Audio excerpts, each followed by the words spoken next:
Terus miturut Kanjeng Nabi bagaimana?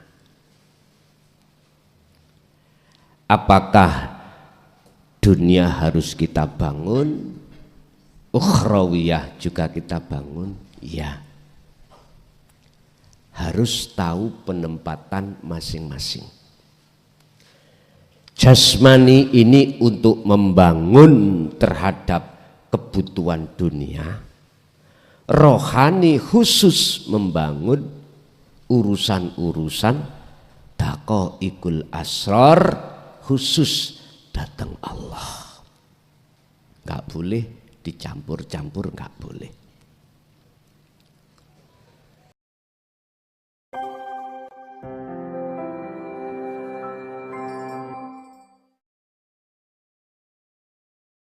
Pada kesempatan malam hari ini masih diberikan Allah anugerah untuk berkumpul dan bermuajah dalam rangka ta'lim muta'alim, ngaji bareng khusus tentang masalah ilmu tauhid, yang pada malam hari ini kita akan membahas masalah bangunlah kerohaniahmu, bangunlah akhiratmu, dan juga bangunlah duniamu atau jasmaniahmu. Hal ini Allah sampaikan di dalam surat Al-Qasas ayat 77. Surat Al-Qasas ayat 77. Akan tetapi ada beberapa kesimpulan di dalam ayat tersebut. Pertama, bahwasanya siapa di antara kita manakala hati ini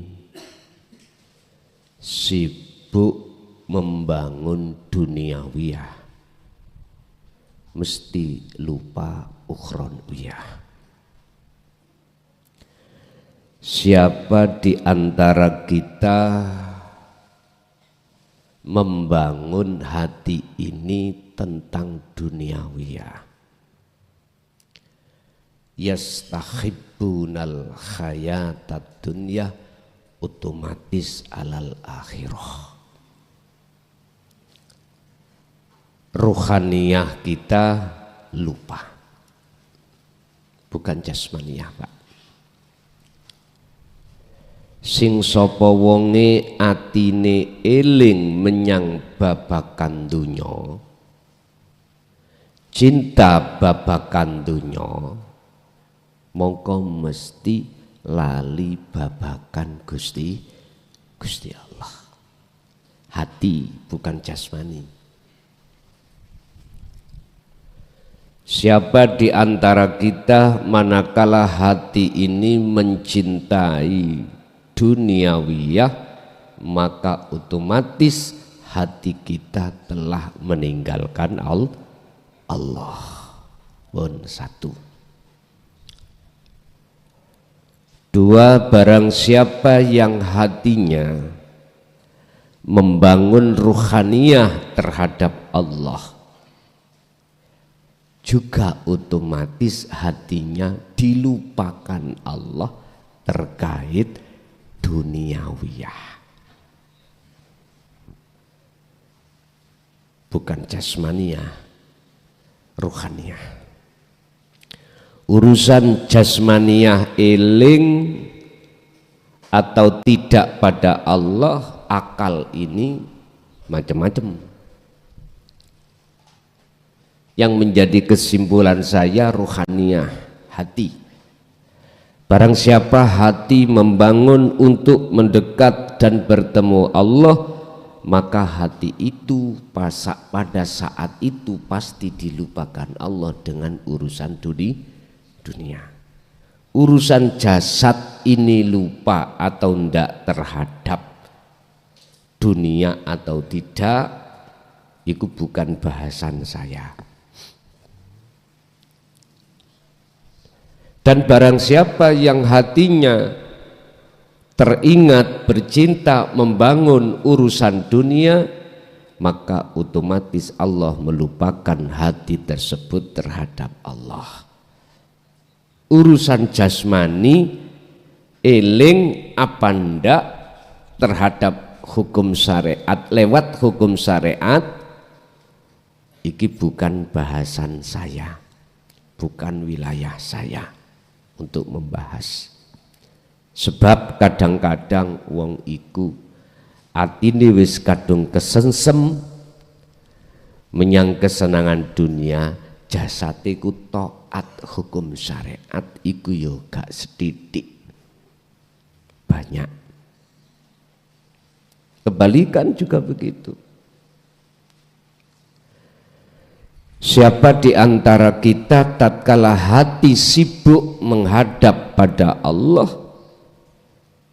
maka hati pasti dilupakan Allah terhadap pembangunan dunia, terlepas jasad ini bangun atau tidak secara syariah, itu bukan wilayah saya. Terus miturut Kanjeng Nabi bagaimana? Apakah dunia harus kita bangun, ukhrawiyah juga kita bangun? Ya, harus tahu penempatan masing-masing. Jasmani ini untuk membangun terhadap kebutuhan dunia, rohani khusus membangun urusan-urusan daqaiqul asrar, khusus datang Allah. Nggak boleh dicampur-campur, nggak boleh. Dari surat Al-Qasas ayat 77 yang menjadi pertanyaannya adalah mengapa yang diletakkan di depan itu kok bangun akhirat, sedangkan urusan dunia diletakkan nomor dua. Ada apa? Apa maksudnya ayat ini diturunkan Allah? Asbabul nuzulnya apa? Sebab-sebab turunnya apa?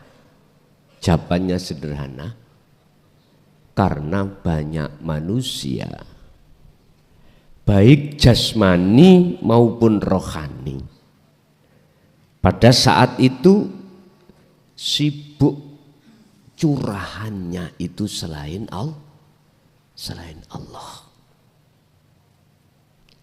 Walladzina kafaru awliya'uhumut taghut yukhrijunahum minan nuri ilaz zulumat.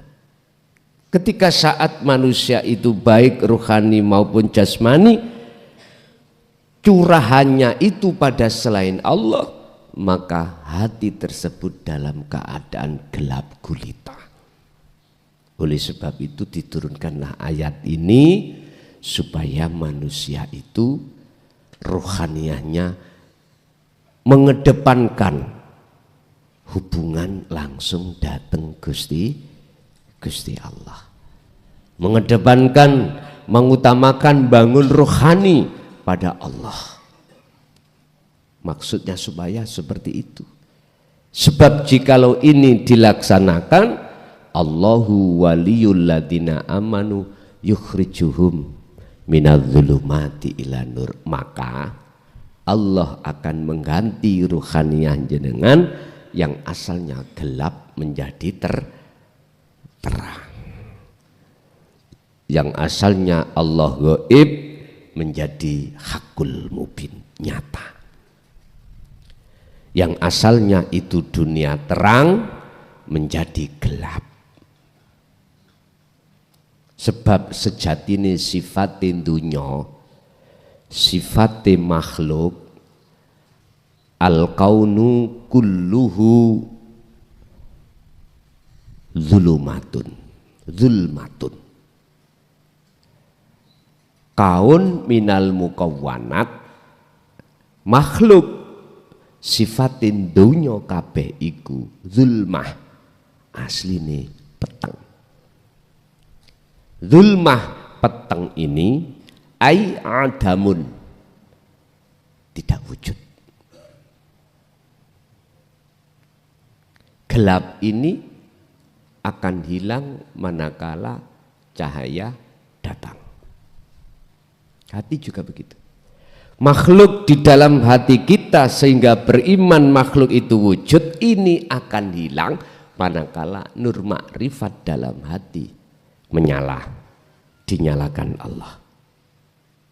Ketika dinyalakan, saat itu juga wujudnya makhluk dalam hati jenengan la maujudan, tidak wujud.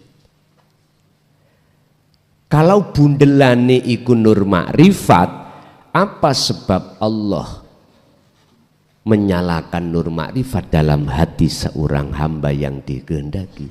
Karena mereka telah membangun ruhaniyah datang Gusti Allah lewat ilmu, amal, ilmu, amal, istiqomah. Ilmu berarti wajib taklim muta'alim tentang tauhid.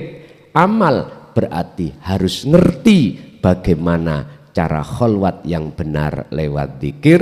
Istiqomah terus menerus. Baru Gusti Allah menyalakan nur makrifat itu. Ketika itu nur makrifat sudah menyala, maka selain Allah dalam pandangan hati jenengan wujudnya sirna. Akhirnya yang wujud cuman Allah subhanahu wa ta'ala. Bismillahirrahmanirrahim. Wabtagi lan banguno sira, raihlah fima ing dalem apa ataka kang nganugrahake ka ing sira sapa Allahu Gusti Allah. Nganugrahake apa? Adaro ing panggonan al akhirata kang sifate akhirat. Adaro ing panggonan, ruangan atau rumah al akhirata kang bersifat ruhaniyah. Berarti ruhaniyah niku wonten panggonane, Pak. Jasad, jagate jasad ya dunia ini serba terbatas. Bikin majelis taklim aja terbatas. Bikin rumah terbatas, bikin musola masjid terbatas. Dunia ini serba terbatas. Umur pun terbatas. Semua terbatas. Tapi atakallah, apa yang dianugerahkan Allah terhadap hambanya yang berupa darul akhirah itu tidak terbatas. Berarti jagate roh iki, Pak, tanpa batas.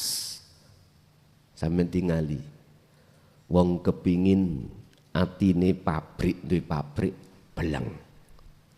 Tambahi pabrik mana ya? Belang.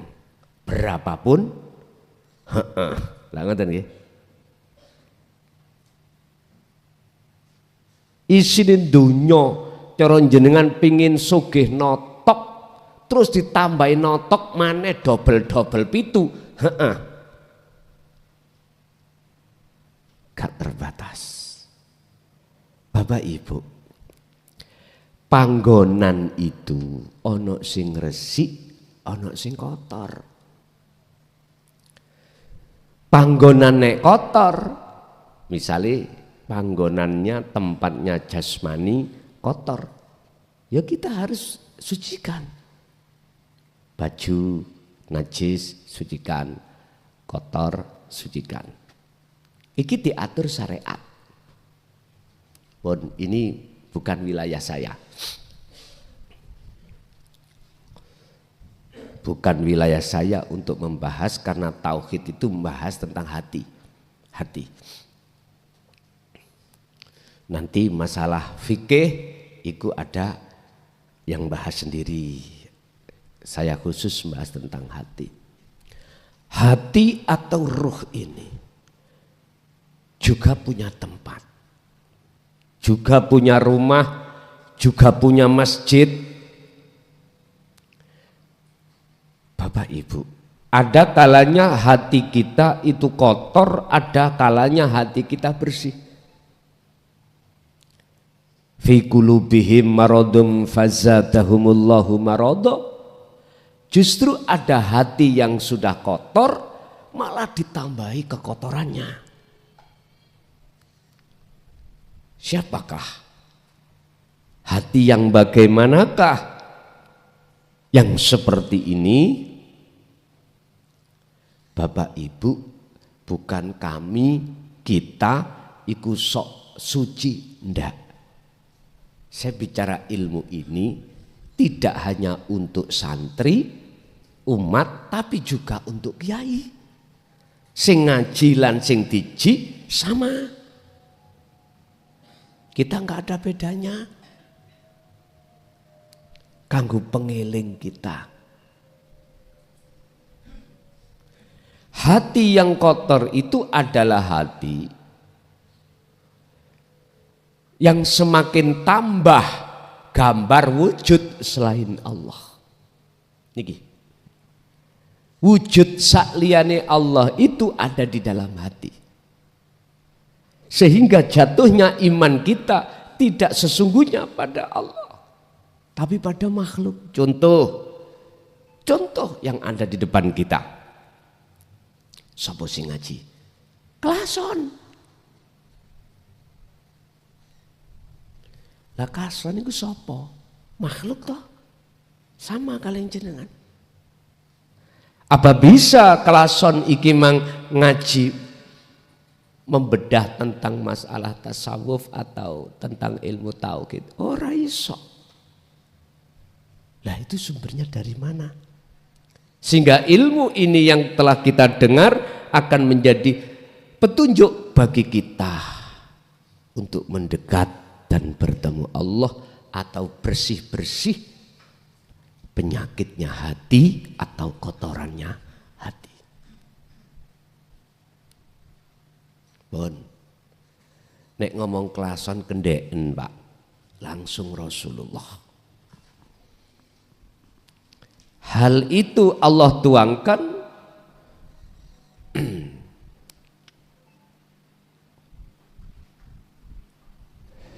di dalam salah satu ayat yang Allah katakan, innaka la tahdi man ahbabta walakinallaha yahdi may yasha. Innaka sak temene sira Muhammad iku la tahdi, ora bisa aweh petunjuk didik sira man ing wong liya ahbabta, sekalipun orang yang kau cintai. Iki langsung Rasulullah.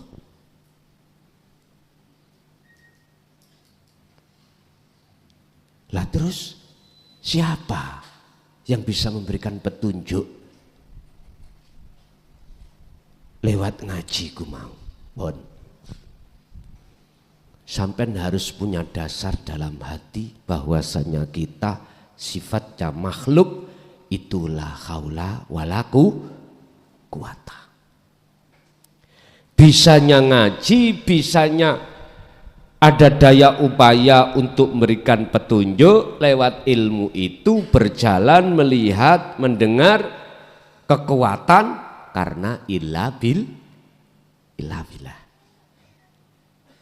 Ringkese ngomong, jikalau dalam diri saya tidak ada wujude Allah, klason iki ora iso njeplak cangkeme. Meneng. Karena sifatnya klason la haula wala quwata. Makanya tinggal jenengan mandangnya mandang siapa? Kalau mandang makhluk, maka gambari klason iku wonten ati sampean. akhirnya jatuhnya iman jenengan yang memberikan petunjuk itu klason. Bentar, apa enggak tabrakan dengan ayat ini?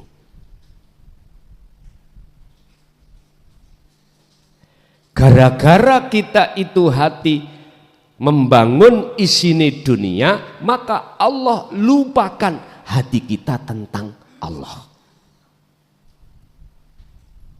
Gara-gara kita memandang tersilaukan oleh wujudnya makhluk klason, maka jenengan tidak bisa memandang Allah yang menguasai klason. Laksana besok jam 12 siang, lihatlah matahari. Tatkala kau melihat sinarnya, kau tidak akan pernah melihat wujudnya matahari. Enggak mampu, Pak. Laksana seperti itu. Karena yang kita bikin melihat ainul basyariyah, mata fisik, bukan mata hati. Nah, coba kalau mata hati bisa tembus. Enggak akan silau dengan tampilan wujudnya klason atau matahari.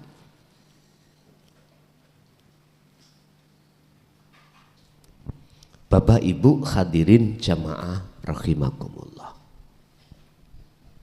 Sekarang kembali kepada hati yang kotor. Jikalau ini kita biarkan, gambar-gambar wujud makhluk dalam hati kita biarkan, maka fazadahumullahu marodo, bertambah, Pak. Kalau sudah bertambah banyak penyakitnya hati kita, maka justru akan menghalangi ainul basirah, mata hati kita pada sejatine Allah. Yun sewu, akibate ning ati kula nanti muncul buah namanya hasud, syirik, takabur, riya. Segala sifat yang tercela itu akan bermunculan di dalam hati kita. Itu pasti. Karena itu tumbuh dari sebuah pohon, yang pohon itu berdiri tegak dan besar di dalam jagat hati yang disebut pohon basariyah. Inilah yang diisyarahkan Allah terhadap Kanjeng Nabi Adam, wala taqraba hatihi syajarah. Syajarah itu pohon. Adam, jangan kau dekati pohon itu. Sebab jika kau mendekati, kau pasti akan kepingin. Jikalau kau mempunyai keinginan, pasti kau berupaya memperolehnya. Itu pasti. Akhirnya terjadilah muncul namanya buah huldi. Huldi itu kekal. Artinya apa? Duniawiyah, kesenangan itu dibikin indah oleh nafsu atau setan terhadap diri kita supaya kita bersukaria. Sebab kalau ini sudah ngumpul di dalam hati, jagat hati kita, maka yang muncul sifat-sifat tercela. Ini hati yang kotor. Maka diturunkanlah ayat ini supaya kita bersih hati. Pertanyaannya, bagaimana cara jenengan ini membersihkan penyakitnya hati, kotoran hati, hijabnya hati pada Allah? Ini yang terpenting. Ini yang terpenting. Bagaimana caranya kita membangun darul akhirah? Jawabannya itu ada di surah Al-Insan ayat 25-26. Jawabannya itu juga ada di surah Al-Ahzab ayat 41 dan 42. Intine zikir. Ingatlah kau pada Tuhanmu, pada Allah Muhammad, dengan dengan sejatinya ingat. Dikron kelawan dikir, sejatine dikir kathiron tur kang ukeh. Bukrata wa asila, baik dikala waktu siang maupun malam 24 jam Pak. Nah kita gak mungkin bisa langsung mengikuti Rasulullah 24 jam, gak mungkin. Kita ada proses Pak ya. Ada proses menuju musyahadatul fana. Kita itu 1 hari 1 malam akeh lalene katimbang iling. Banyak lupanya kita pada Allah daripada ingatnya. Lupa dan ingat. Yang dimaksud ingat iki disebut tak Pak menurut ayat itu. Zikir iku bahasa Arab, bahasa Quran. Basa Jawa eling, Indonesia ingat. Secara harfiah, lugot. Secara istilah, secara maknawiyah, zikir itu adalah, eling itu adalah hati sampean ada satu kesadaran. Sadar. Lewat merasakan, meyakinkan. Apa geraknya dunya iki? Yang menggerakkan hanyalah Allah. Yang Allah itu tidak jauh dari diri makhluk jenengan atau diri makhluk lain jenengan. Alias innallaha ala kulli syai'in muhit. Allah itu selalu meliputi segala hal, sesuatu apapun. Kalau ini sudah jenengan zikirkan, sadarkan hati, semakin lama maka hatimu akan terasa dekat Allah itu. Allah ya ning jero, Allah ya ning jaba. Inilah yang dimaksud Kanjeng Nabi. Jikalau kau tidak bisa melihat wujudnya Allah, paling tidak kau merasa selalu dilihat oleh Allah. Allah dekat. Karena dasar dalam hati jenengan ada rasa dekat, ada rasa, ada iman kalau Allah yang menggerakkan jenengan. Itulah maksudnya ihsan, kata Rasul seperti itu. Berarti jenengan kedah zikir yang dimaksud iku dzikron kathiron. Uzkurullaha do ilingo sira Allah ing Gusti Allah. Dzikron kelawan mutlak nih, dzikron kelawan dzikir sejatine dzikir. Lah sejatine dzikir itu adalah hatimu diem tapi meyakini, merasakan kehadiran Allah. Wujud Allah yaitu hidup dalam dirimu sehingga bisa menggerakkan dirimu atau makhluk yang lain.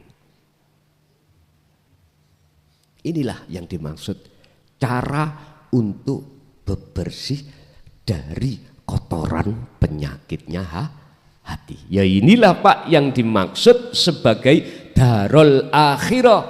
Jenengan bangun bangunan akhirat rohaniah. Wis terserah jenengan gelem nglakoni apa ora, terserah.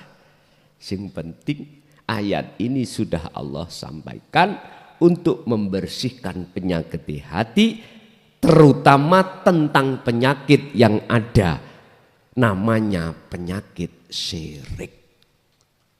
Syirik niku kan menyekutukan Allah. Ada iman selain Allah. Iman kita, iman jenengan, oh sing ngaji klason. Lah iku syirik wis. Halus Pak nggih? Halus. Atau menyekutukan Allah lewat dirinya sendiri. Contoh, kula merasa kula sing ngaji. merasa saya yang bisa memberikan petunjuk. Syirik saya dengan bentuk menyekutukan Allah dengan diri saya. Memang Pak, ngaji babakan hatiku kadang bingung no. Tapi nek wis kadung hati tresno seneng. Estu. Iku bentuk jenengan ini telah membangun darul akhirah. Pun satu. Nomor dua, wala tansalan ojo lali sira, lalekake sira nasibaka ing bagian ira, rupane bagian ira bayani minal dunia, yaitu dunia. Jenengan ya harus bangun dunia. Yang dimaksud bangun dunia ini adalah jasmani sampai ning dunia iki ngenggon-ngenggoni hukum syariat. Lah hukum syariat itu patuwono. Ngoten lho maksudnya. Contoh, dalam rumah tangga jenengan punya anak, punya istri, punya kebutuhan, punya apa? Berarti hukum syariatin jenengan harus kerja. Saiso-isone Pak wong kerja. Bisanya dadi maklar, ya maklar. Dadi pedagang, petani, bahkan nyun sewu. Sampai kita cari rosoan, itu termasuk wala tansa nasibaka minad dunya. Wis terserah Allah menggerakkan kita untuk mencari satu dunia itu berbentuk lewat apa urusan Allah. Yang penting ojo ngingu toyol. Wis ngono mawon. Patuhi hukum-hukum dhahir.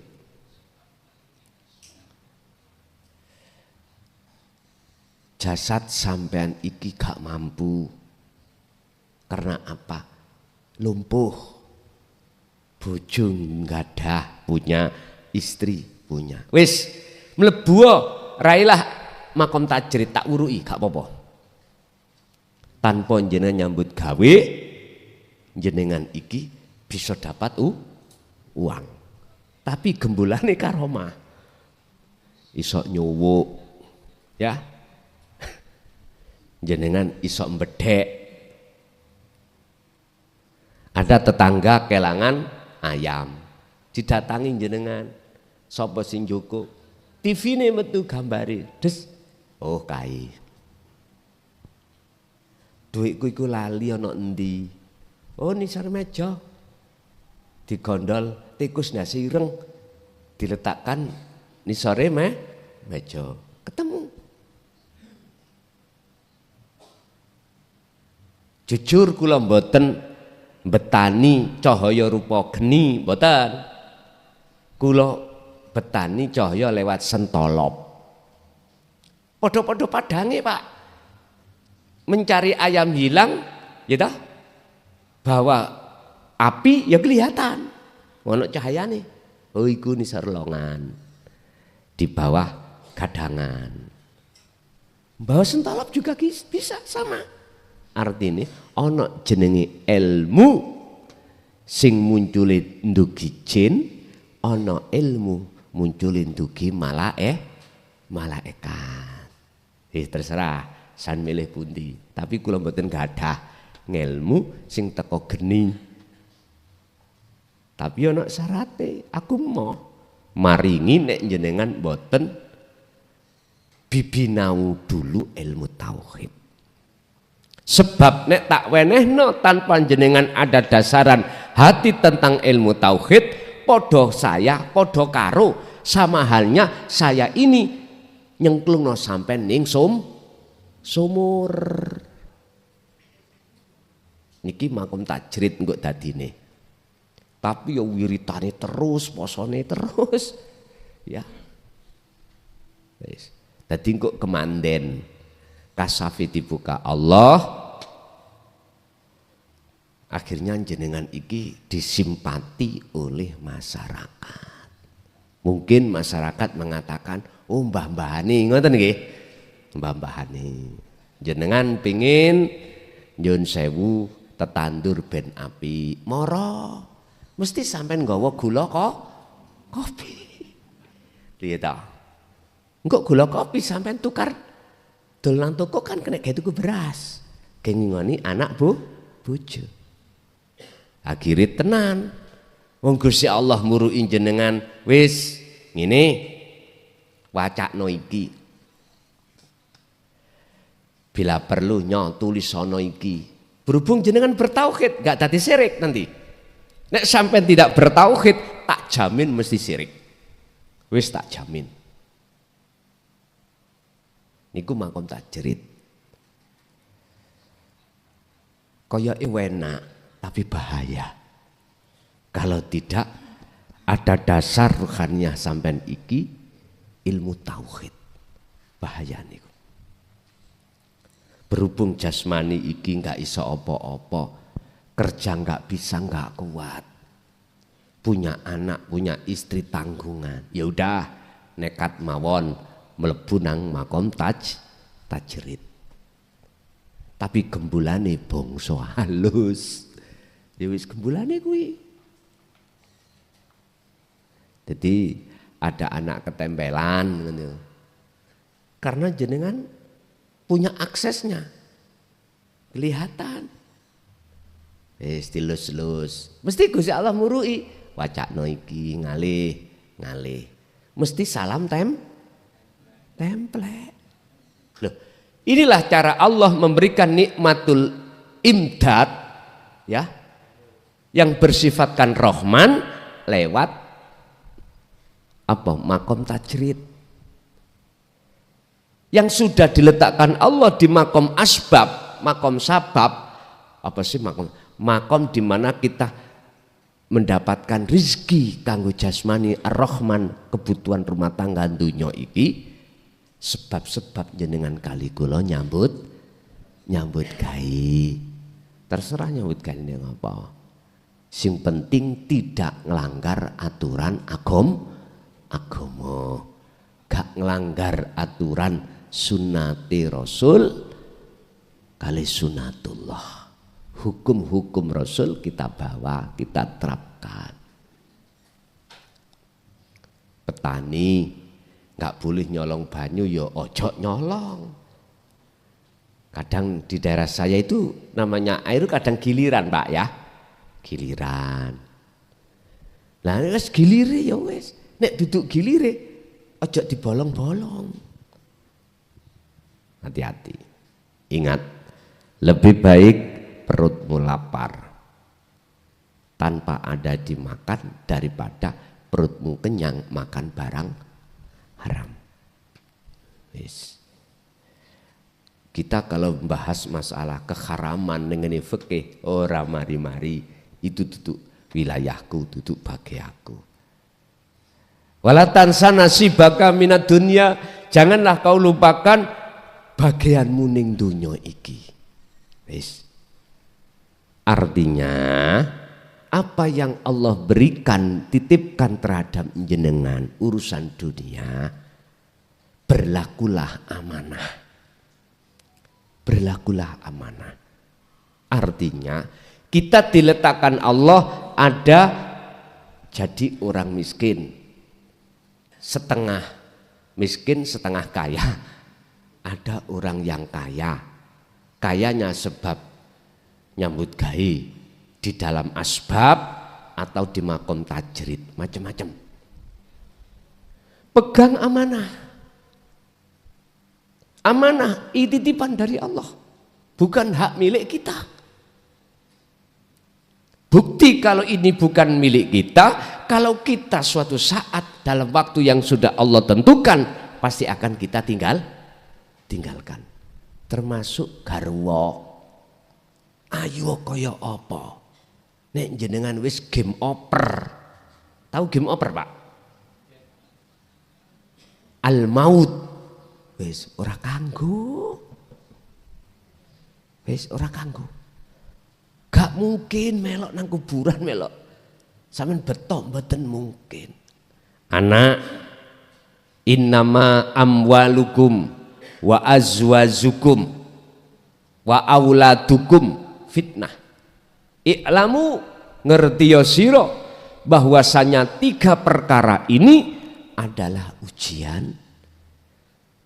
Artinya ini barangi sing duwe Gusti Allah dititipno kita disuruh jadi hamba yang amanah.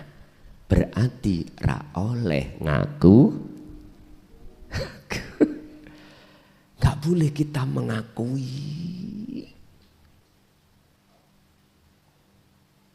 Bapak Ibu hadirin jamaah rahimakumullah.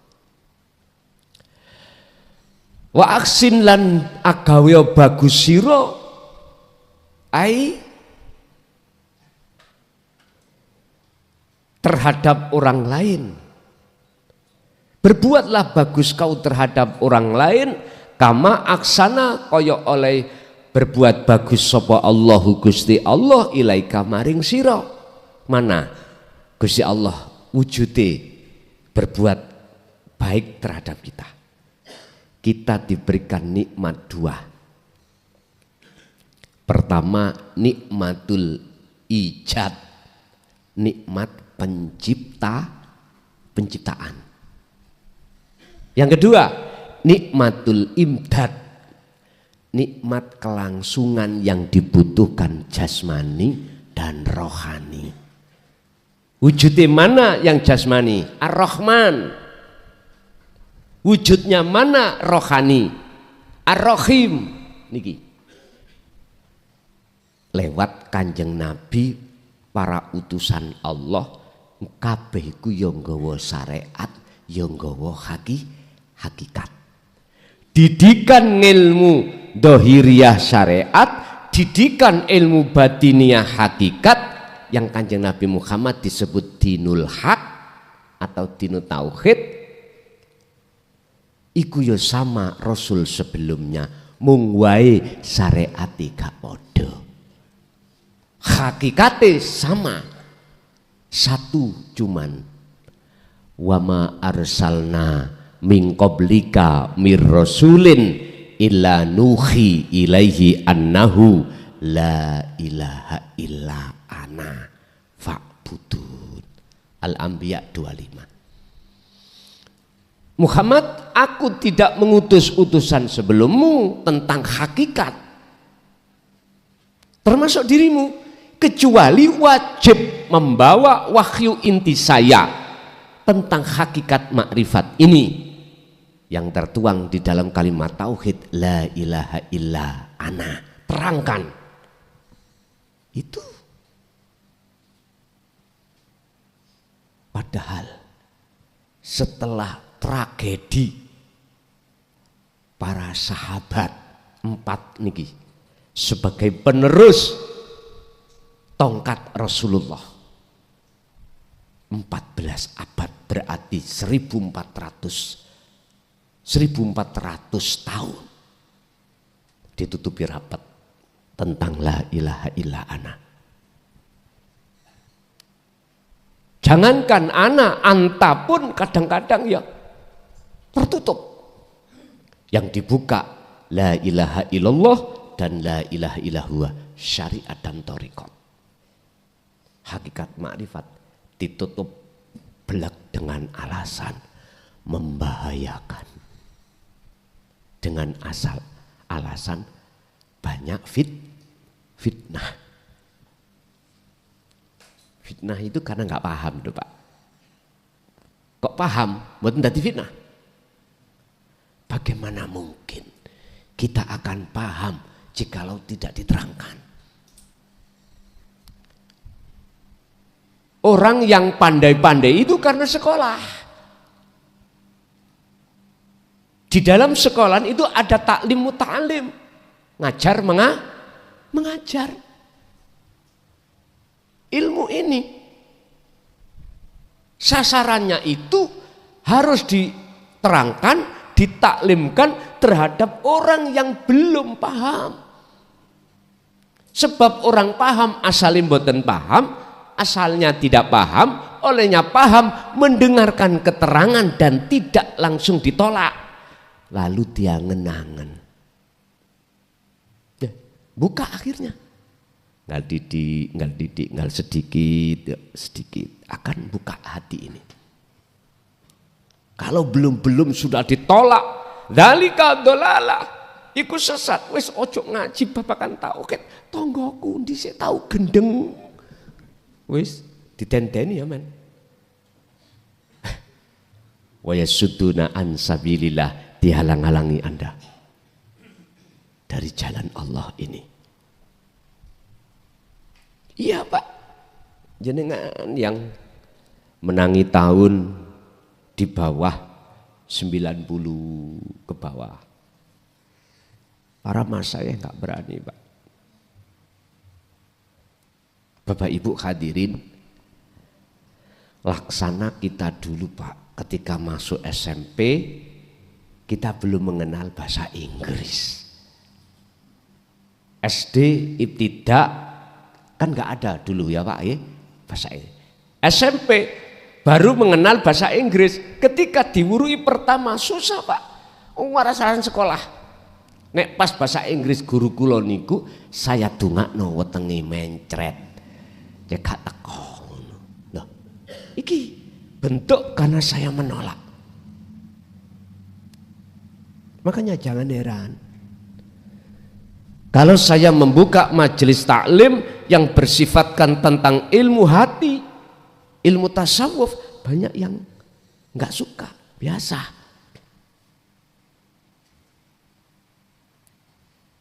Biasa. Makanya kata Allah, Muhammad, wa ma arsalnaka illa mubasysyiron wa nadhiron. Paham gak paham umatmu itu tujuanmu, itu bukan tugasmu. Nganut gak nganut itu bukan tugasmu mat. Lah tugasku lho nopo? Illa mubasysyiron wa nadhiron. Kasih peringatan, kasih kabar baik terhadap yang beriman, kasih peringatan pada yang tidak beriman. Urusan menolak gak menolak itu bukan urusanmu. Siap. Sehingga beliau sampaikan ini walau karihal musyrikun, walaupun beliau itu dicaci, dibenci oleh kaum-kaum kafir Quraisy pada saat itu. Orang-orang yang ingkar, pamannya sendiri juga membenci Muhammad, bahkan ingin membunuh Muhammad, tapi beliau tetap sampaikan hal itu. Bapak Ibu hadirin jamaah rahimakumullah. Kembali kepada pembahasan terkait membangun dunia. Jenengan urusan ning keluarga, wis di omah atau belum, sudah punya rumah atau belum, pekerjaannya, ekonomi kita masih di bawah apa di tengah atau bahkan di atas. Anda yang sudah dalam hati itu adalah tauhid pada Allah. Tolong sekecil dan sebesar apapun yang telah Allah titipkan, beramanahlah. Artinya jangan gampang hati ini merasa memiliki. Bapak Ibu, nikmatul imdad wujude rohim iku tidak sembarang hamba yang diberikan. Sebetulnya semua diberikan, dihidangkan, tapi di situ ada kelompok dua, sami'na wa atokna dan sami'na wa asoina. Satu menerima wa atokna, dia mendengar, wa atokna, dia taat. Satu sami'na mendengarkan, yang kedua wa asoina menyalahkan. Ini nggak benar, nggak mau. Itu laksana gini Pak. Ada gelas dua, gelas satu ada tutupnya, gelas satunya tidak ada tutupnya. Kita ambil ceret atau kendi yang terisi air, kita masukkan di antara kedua gelas. Saya pastikan gelas yang tidak tertutup itulah yang akan dapat air. Yang tertutup pasti tumpah. Menolak. Itu tadi tutupnya hati kita. Karena kita sukaria hati kita terhadap selain Allah. Kama aksanallahu ilaika wala tabgilan ojo agawi siro al fasada ing kerusakan fil ardi ing dalam bumi. Janganlah kau bikin kerusakan di bumi ini, Pak. Apa yang dimaksud kerusakan itu? Opotah yang dimaksud kerusakan iki sawah itu kita bego. Bukan itu maksudnya ayat. Secara tauhid jenengan iki enggak boleh menyekutukan Allah di dunia ini dengan yang lain. Wala yusyrik bi ibadati rabbi ahada. Ketika jangan beraktivitas apapun itu dalam hati jangan ada iman selain Allah yang berperan. Niki nek kula kembangno geger kaya Mojokerto diwingi. Dina Rebo nika. Kan ku katakan khairihi wa syarrihi minallah. Apa yo sing kok anggap apik, sing kok anggap elek, iki sing gerakno kabeh Gusti Allah. Sangka Allah. Gak terima, Pak. Gawe geri kula. Kula nggih nyantai, bahkan kula sambil rokokan. Malah dilokno rokokan haram. Wis kula nggih nyantai mawon. Tak jarak memang. Kula jarak.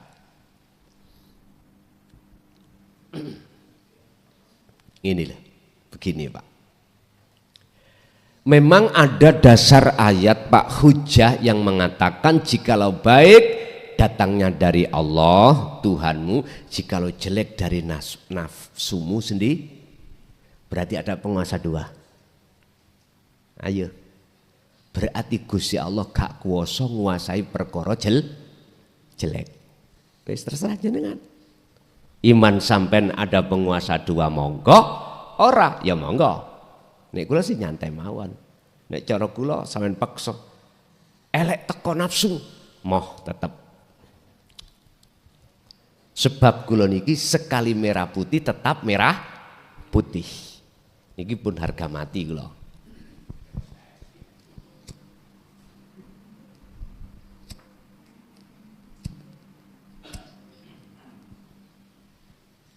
Pun mbok menawi iki kok dalane paham. Ngene lho, Pak. Kita menyebut bagus kan di mata manusia. Salat, zakat, poso, haji, baca Quran. Bagus di mata manusia. Karena di mata manusia memandangnya itu zahir, fisik, perilaku fisik. Tapi jikalau ada seseorang yang melayani Hindu Belang 21 dianggap karena maksiat, nyolong, ngutil, ngerusak barangi wong. Jelek toh? Kita menganggap jelek itu karena pandangan fisik. Tapi apakah pandangan Allah juga baik ataukah juga jelek? Lah ini harus kita gerabak hati kita pada saat itu. Mengapa saya katakan semua itu datangnya dari Allah? Karena kita makhluk itulah haula wala quwata. Sumbernya semua illa billah. Cuman yang mestinya yang terpenting kita bahas sebab apa Gusti Allah gerakno si A salat, sebab apa Gusti Allah gerakno si B nglakoni maksiat. Itu aja. Supaya kita tidak menyekutukan Allah. Kalau kita membahas dua penguasa, jelas iman kita cidro, catu. Iman kita belum ihsan, belum benar.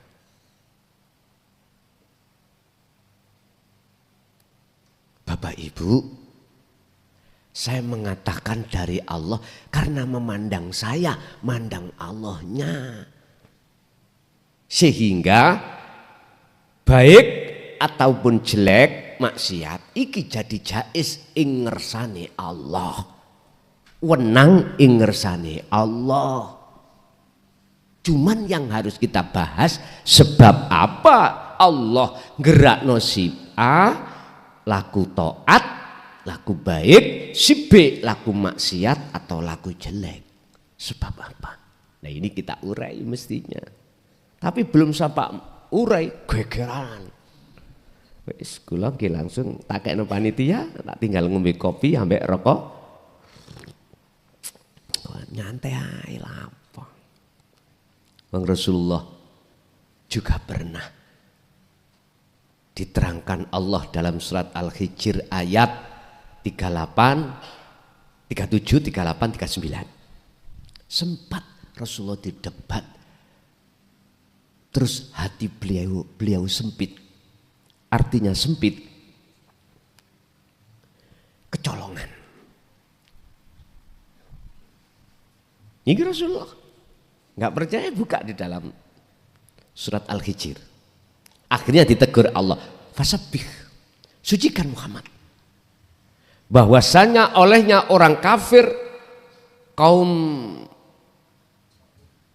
Taif menyalahkan ajaranmu itu memang aku sing gerakno.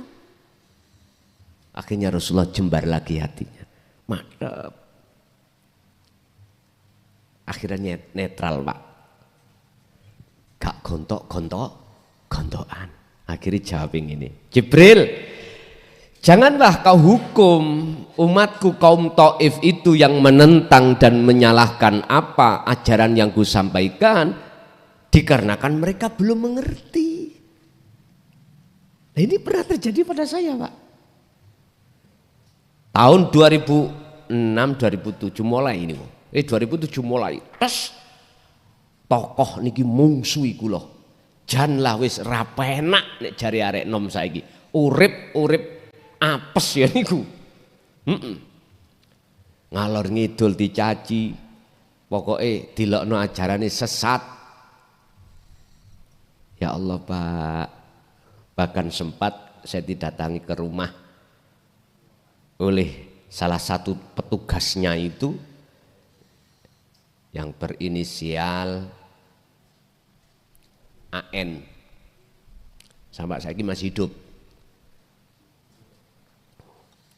Itu mengancam sifatnya. Kalau ngejawab kula yang ngeten ning Quran. Sing lindungi aku, sing jamin aku iku mung Gusti Allah atas segala hal apapun, bukan makhluk. Keselamatanku itu di tangan Allah.